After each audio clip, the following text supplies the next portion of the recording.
Anyway, I'm not going to go on too much. I'm just going to read 5 or 6 pages from a book of essays called Pax Britannica, P-A-K apostrophe S, Britannica. You know Pax Britannica with the X, P-A-X means it was a doctrine that justified the British Empire in terms of the rule of law, the bringing of civilization to natives, etc.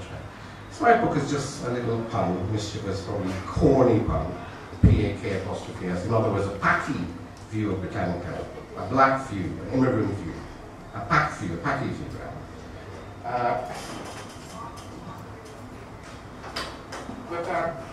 Before I read from it, I hope Joe Singh wouldn't mind if I read just one little paragraph from your book. Do you mind? Yeah? I just want to read just one little paragraph from this book. Well, I did read it. Joe, close your ears. This should be everywhere. It's a little mini epic, a little Homeric epic of a journey from Georgetown overland to Kaicho Falls. But it's also about growing up in relatively rural poverty. You know, it has beautiful vignettes of characters that we know their children now, like MacDoom. Was it MacDoom? With paddling his boat? No, Llewellyn John's father.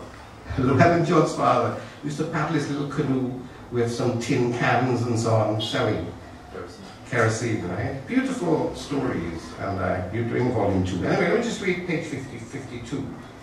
And this is, anyway, I'll read it.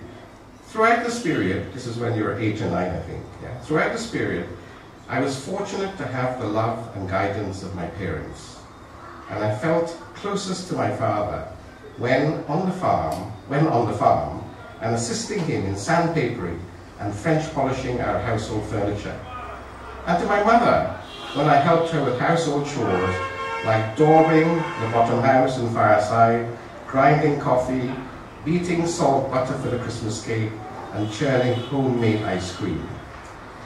Daubing the fireside and the bottom house involved fetching Iron Mary, single inverted commas, white clay from the Bossery, is that Bossery, excuse my Dutch, conservancy to our home, chipping it into smaller fragments with a cutlass and wetting it to form pliable dough that would then be mixed by hand with fresh cow manure until a light green compound was achieved.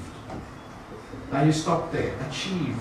It was achieved. You got your hand in cow dung, and you're mixing it up with clay, and what you've done is an achievement, right? It was achieved. I thought that was beautiful, right? So you see little insights into how we used to live. It's remarkable. It's well, it is what it is, yes. And we look forward to volume 2.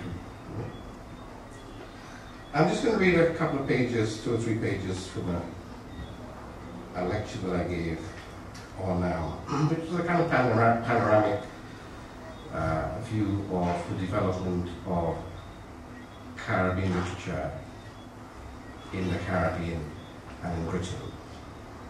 And I end up by talking about Black British literature.